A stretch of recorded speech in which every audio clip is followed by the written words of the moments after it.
হ্যাঁ, এই সমালোচনা যদি হয় গঠনমূলক তাহলে লাভ আছে, আর সমালোচনা যদি হয় প্রকৃতপক্ষে গঠনমূলক নয়, চর্চামূলক, ওটার নাম গীবত। ওটার নাম কি? সমালোচনা গঠনমূলক হতে গেলে আমি আব্দুল কাইয়ুম, আমার ব্যাপারে আপনি সমালোচনা করছেন, ওই সমালোচনাটা গীবতমূলক। গঠনমূলক হতে গেলে সমালোচনাটা আমার সঙ্গে করা লাগবে।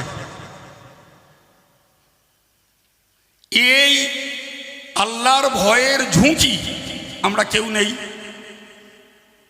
কেউ নেই যে কাইয়ুম সাহেবের এই কাজটা খারাপ লাগছে, চলো দিন যাই দুজন, এ কাইয়ুম সাহেবকে একটু বলি, এ হুজুর আপনি এই কাজটা করবেন না, আমি আপনার হিতাকাঙ্ক্ষী দরদি একজন ইমানদার ভাই, আমি আপনাকে নিষেধ করছি এই কাজটা আপনি করবেন না। নিশ্চিত আপনার এই সমালোচনায় সওয়াব পাবেন, এবং এই গঠনমূলক পদক্ষেপ নেয়ার জন্য আপনি অবশ্যই আল্লাহ পাকের কাছে দায় মুক্ত হবেন। এখন আপনি আমাকে কিছু বললেন না, কাজিরাটির বেল্লের মোড় মাথায় বসে বসে সমালোচনা ঝড় তুললেন, পাপ আমার হবে। মানুষের নিয়ম কি? মানুষের নিয়ম কোনটা? গঠনমূলক কাজের জন্য সংশ্লিষ্ট ব্যক্তির কাছে গিয়ে বলে, না পিছনে পিছনে সমালোচনা করে? লাভ হচ্ছে, লাভ হচ্ছে, পিছে মালুম হোগা। একটু ধৈর্য ধরেন, পিছে মালুম হবে। প্রিয় ভাইরা আমার, আমি আপনাকে যে কথা বলতে বলতে এই জায়গায় এসেছি যে আমার মুখ থেকে যে কথাটাই নির্গত হবে তার জবাব আল্লাহ আমার কাছ থেকে নেবে। এই জন্য হযরত উকাবা ইবনে আমির রাদিয়াল্লাহু আনহু, নবী পাকের একজন খুব বিনয়ী সাহাবী, তিনি নবীর কাছে গেলেন, গিয়ে বললেন, ইয়া রাসূলুল্লাহ, ইয়া হাবিবাল্লাহ, আপনি আমাকে একটা পরামর্শ দেন। কি পরামর্শ? বললেন মান নাজাত। জিজ্ঞাসা করলেন, তিনি নিজে বলছেন, লাকিতু রাসূলুল্লাহ সাল্লাল্লাহু আলাইহি ওয়াসাল্লাম ফাকুলতু ইয়া রাসূলুল্লাহ মান নাজাত। বলছেন আমি রসুলের কাছে গেলাম, যে জিজ্ঞাসা করলাম, হুজুর নাজাত কিসে, মুক্তি কিসে পাবো? প্রশ্নটা গুরুত্বপূর্ণ কিনা? জোরে বলে। সাহাবী করছেন খোদ নবীর কাছে, প্রশ্নটা কত উচ্চাঙ্গের এবং কত গুরুত্বপূর্ণ যে হুজুর নাজাত কিসে পাবো। আল্লাহু আকবার। নবী পাক তার প্রথম জবাবে বললেন, আমলিকা আলাইকা লিসানাকা। তুমি যদি আল্লাহর কাছে নাজাত পেতে চাও, তোমার প্রথম দায়িত্ব হলো জবানটাকে নিয়ন্ত্রণে রাখো, জবানটাকে লাগাম লাগাও। দুঃখজনক কথা, সব থেকে বড় দোষ হলো আমাদের জবান লাগাম ছাড়া। কথা বলেন না কেন? ঠিক বলছি না ভুল বলছি? তাহলে রসুল যখন নাজাতটাকে নির্ভর করালেন জবানটার নিয়ন্ত্রণের উপরে, বাবা আমরা তো পরকাল বিশ্বাসী, পরকাল ভীতু, কবরের আযাব ভীতু, জাহান্নামের আযাব ভীতু ইমানদার, ঠিক না ভুল? তাহলে সত্যি যদি কবরের আযাব, হাসরের আযাব, জাহান্নামের আযাব, পুলসিরাতের আযাব থেকে নাজাত লাভ করতে হয়, তাহলে রসুলের পরামর্শটাকে কার্যকর করে জবানে লাগাম লাগানোর দরকার আছে না নাই? আপনাদের একটা মশলা বলি, আমি কখনোই ফিতনা বাড়ানোর পক্ষে না, ফিতনা দমানোর পক্ষে। সেই জন্য নাম বলছি, নাম উল্লেখ না করে আমি একটা মশলা আপনাদের বলছি। একদল লোকের ব্যাপারে বসিরহাট হুজুর কাছে প্রশ্ন করা হল, হুজুর এই লোকটা কি কাফের? কথা বোঝা যাচ্ছে? ওই লোকটার নাম বলছি না, নাম আমার মনে আছে, বলছি না ফিতনা দমানোর জন্য, ফিতনা বাড়ানোর জন্য না। হুজুরকে জিজ্ঞাসা করা হলো, এরা কি সুন্নি? এরপরে হুজুর তার জবাব লিখেছেন। হুজুর বলেছেন এই এই এই এই দোষের জন্য অমুক আলেমেরা এদেরকে কাফের বলে ফতোয়া দিয়েছে। সেখানে হুজুর তাদের দোষগুলো উল্লেখ করেছেন, দোষগুলো আমার সব মনে আছে। আবার বলছি, কথাটাকে বুঝুন। কিছু কিছু ব্যক্তি সম্পর্কে বসিরহাট হুজুরকে জিজ্ঞাসা করা হলো, এই লোকগুলো কি সুন্নি? হুজুর তার জবাবে লিখছেন এই এই দোষের জন্য এক শ্রেণীর ওলামারা তাদেরকে কাফের বলে ফতোয়া দিয়েছে। আমি বলি এটা তাদের চিন্তা শক্তির ভুল। মানুষ মাত্রই ভুল হয়ে থাকে। আমরা তাদেরকে কাফের ইত্যাদি বলিয়া জবানকে কলুষিত করব না। সুবহানাল্লাহ বলেন, আর একটু জোরে বলেন। কত চ্যাম্পিয়ন হুজুরের এই জবাব, যে যারা এই এই দোষে এনাদেরকে কাফের বলেছেন। কিন্তু আমরা এটা বলি মানুষ মাত্রই চিন্তা শক্তির ভুল হতে পারে, তার জন্য আমরা তাদেরকে কাফের ইত্যাদি বলিয়া জবানকে কলুষিত করিব না। তাহলে হুজুরের নিয়ম কি? হুজুরের নিয়ম হলো, সত্যিকারের কেউ যদি কাফের হয়, আমি বললেও কাফের, না বললেও কাফের। হ্যাঁ বলেন। কেউ যদি ফাসেক হয়, আমি বললেও ফাসেক, না বললেও। বলেন বলেন। কেউ যদি চুরি করে চোর হয়, আমি চোর বললেও সে চোর, না বললেও সে চোর। কেউ যদি মদ খেয়ে মাতাল হয়, তাহলে সে মদ খেয়েছে, মাতলামি করছে, আমি মাতাল বললেও সে মাতাল, না বললেও। বসিরহাট হুজুরের কলম হলো, আমি কাফের ইত্যাদি বলে আমার জবান কলুষিত করতে, কলঙ্কিত করতে রাজি নই। ও যেটা হওয়ার হয়েছে, বিচার ওর আল্লাহর কাছে। এটাই হলো খোদা ভীরুতার জবাব। কথা বুঝতে পারছেন কি? কিসের জন্য? হুজুর ওই কথাটা ভেবেছেন যে আমি যা বলবো কৈফিয়ত আমাকে দিতে হবে, সুতরাং এমন কথা আমি লিখবো না যার কৈফিয়তের দায় আমার উপরে বর্তায়। আল্লাহ তো বলেননি, আল্লাহ তো বলেননি কোথাও যে কাফেরকে কাফের বলতেই হবে, কোথাও বলেননি। বেঈমানকে বেঈমান বলতেই হবে, মাতালকে মাতাল বলেই ডাকতে হবে, চোরকে চোর বলেই ডাকতে হবে, সুদখোরকে সুদখোর বলেই ডাকতে হবে। গোটা কোরআন হাদিসে এমন কোনো নির্দেশ নেই। বরং আপনাকে বলি, শুনুন, পীর মহিউদ্দিন আরবি রহমতুল্লাহ আলাইহি, জগৎ বরেণ্য আল্লাহর ওলি, তিনি বিশ্ব মানব জাতিকে পরামর্শ দিয়েছেন। কি পরামর্শ? পরামর্শ হলো, তুমি যদি বড় হও, ছোটকে ঘৃণা করো না। তুমি ভাবো ওর বয়স কাঁচা মানে আমার তুলনায় ও পাপ কম করেছে, আমার বয়স বেশি মানে ওর তুলনায় আমার পাপ বেশি হয়ে গেছে। ছোটকে বলেছেন তুমি যদি ছোট হও, বড়কে সম্মান করো। মনে রাখো যে তোমার বয়স কাঁচা, তোমার নেকি জোগাড় হয়েছে কম, আর ওই লোকটার বয়স বেশি, ওনার নেকি জোগাড় হয়েছে বেশি। সুবহানাল্লাহ বলে। বুদ্ধিমানের কথা না বোকার কথা? হ্যাঁ, তুমি যদি আলেম হও, সাধারণ মানুষকে কখনো তুমি হেয় মনে করো না, কারণ তার জ্ঞান বুঝ কম, সে হয়তো অজ্ঞানতার কারণে কোনো ভুল করছে। ফলে তুমি ভাবো আমি যদি একটা ভুল করি, তাহলে জ্ঞান থাকার পরেও করছি, অতএব ওর তুলনায় আমি বোধহয় আরো দায়বদ্ধ। তুমি যদি সাধারণ লোক হও, আলেমের ব্যাপারে সহজে তুমি কোনো মুখ খুলতে যেও না। তুমি ভাবো তার তুলনায় আমার জ্ঞান কম, আমার তুলনায় তাদের জ্ঞান বেশি, সুতরাং হয়তোবা তাদের চিন্তার সঙ্গে আমার চিন্তার মিল হবে না, অতএব আমি সমালোচনা করব না। শেষ কথায় কি বলেছেন জানেন? শুনলে আশ্চর্য হবেন। বসিরহাট হুজুর লিখছেন, শেষ কথায় বলেছেন, যদি তুমি কাউকে কাফের বলে জানো, খবরদার তাকে কাফের বলে তুমি ঘৃণা করো না। হতে পারে মরণের পূর্বে ওই লোকটা ইমানদার হবে, আর তুমি ইমানদার আমলওয়ালা, তুমি হয়তো মরণের পূর্বে ইমান হারিয়ে মরবে।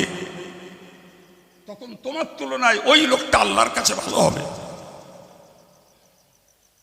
মূর্খ জনগণের মাঝে একটা কথা ছড়িয়ে আছে, কাফেরের লাশ দেখলে বলতে হয় ফি নারি জাহান্নামা খালিদিনা ফিহা। কে বলেছে তোমাকে ফি নারি জাহান্নামা খালিদিনা ফিহা? এ কথার মানে হলো যে এই কাফেররা জাহান্নামে যাবে আর চিরকাল থাকবে। এই নীতিটা ঠিক, কিন্তু ওই লোকটা কুফরি করে মরেছে নাকি মরার আগে ইমান এনে মরেছে তুমি কেমনে জানো? ক্ষমতা আছে? তাহলে কি বোঝা গেল? যে ইন্ডিকেট করে, চিহ্নিত করে কোনো ব্যক্তিকে তুমি সুনিশ্চিত কাফের বলতে পারো না, সম্ভব না। সহি মুসলিমের একটি হাদিস এসছে, হাদিসটা শুনলে বুঝতে পারবে। রাসূলুল্লাহ বলেছেন, ইন্নার রাজুলা ইয়ামালু বিআমালি আহলিল জান্নাহ। আল্লাহ নবী বলেন, একজন ব্যক্তি জান্নাতের যোগ্য আমলটা করেছে সারা জীবন। ফায়াসবিকু আলাইহিল কিতাব, তার ভাগ্য লিপি তার উপরে প্রাধান্য পেয়েছে।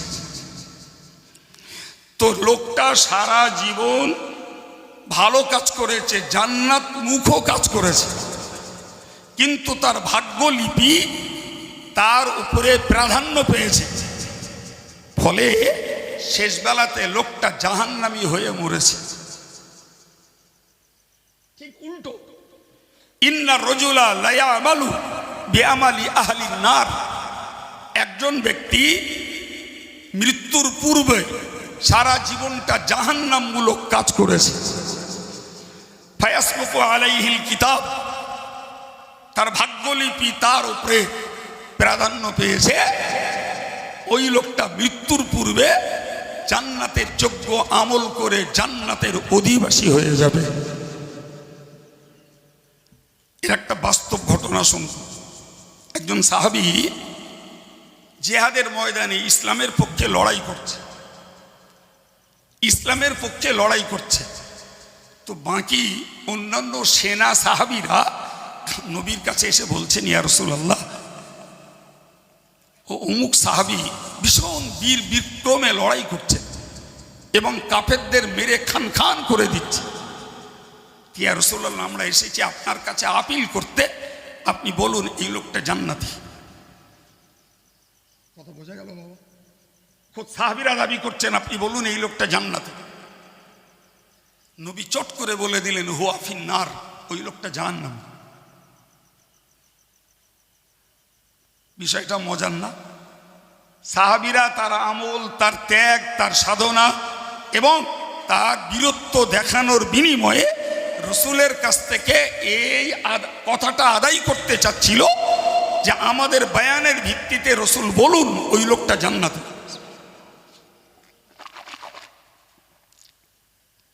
নবী কি বললেন? কি বলেছি বলেন? নবী কি বললেন? জাহান্নামী। সাহাবারা বলছেন, নবীর এই কথাতে আমরা মনে মনে একটু কষ্ট পেলাম, কিন্তু বিশ্বাস করলাম নবী যা বলেছেন ও খাটবে। তো ওই সাহাবী বলছেন, আমি এই কথা শোনার পর থেকে ওই লোকটার পিছনে পিছনে চলতে লাগলাম। কোন লোকটা? কোন লোকটার? যিনি অত্যন্ত বীরত্বের সঙ্গে ইসলামের পক্ষে লড়াই করছিলেন। চলতে চলতে অল্পক্ষণের পরেই দেখলাম কাফেরদের একটা তলোয়ারের আঘাত ওনার গায়ে লাগলো, রক্তক্ষরণ হতে শুরু হলো। উনি তখন গোটা জেহাদের ময়দানটা যন্ত্রণায় কাতরাচ্ছেন আর চিল্লাচ্ছেন। শেষ অবধি নিজের তলোয়ারটাকে, বাঁটটাকে মাটিতে পুঁতে দিলেন, আর পুঁতে দিয়ে এইভাবে তলোয়ারের আগায় ঝাঁপ মারলেন। তলোয়ারটা বুক দিয়ে ফুটে পিছন দিয়ে বেরিয়ে গেল, রক্তক্ষরণ হলো, লোকটা মারা গেল। সেই সাহাবী ছুটে এসে নবীকে বললেন, আশহাদু আল্লা ইলাহা ইল্লাল্লাহ ওয়া আশহাদু আন্না মুহাম্মাদান আবদুহু ওয়া রাসূলুহু। ইয়া রাসূলুল্লাহ, আমি ঈমানদার হওয়া সত্ত্বেও পুনরায় সাক্ষী দিচ্ছি আল্লাহ ছাড়া কোনো উপাস্য নেই, আর আপনি অবশ্যই আল্লাহর রাসূল। কেন গো? তিনি তো ঈমানদার এবং সাহাবী। নতুন করে এই দৃঢ় বিশ্বাসের কথা রসুলকে কেন বললেন? ভাই, ওই লোকটা যেটা করেছে ওটার নাম আত্মহত্যা। এই কথা বলেন। যিনি তলোয়ারের বাঁট মাটিতে বা বালিতে গেঁড়ে দিয়ে ঝাঁপ দিয়েছেন, ওই লোকটা কি করেছে? ওটা জোরে বলেন। আত্মহত্যা মহাপাপ। আত্মহত্যাকারী জাহান্নামের শাস্তির উপযুক্ত। এবং যে যন্ত্রণা নিয়ে লোকটা মৃত্যুবরণ করেছে, কিয়ামত পর্যন্ত ওই যন্ত্রণা ভুগতে থাকবে। সে গলায় দড়ি দিক, বিষ খাক, পাহাড়ের উপর থেকে হাতাগাতা ছেড়ে দিয়ে পড়ে মরুক, যে আগুনে ঝাঁপ দিক, একদম মৃত্যুর মুহূর্তে যে যন্ত্রণা, যে কষ্ট পাবে, আত্মহত্যাকারীরা কিয়ামত পর্যন্ত সেই কষ্ট পেতে থাকবে।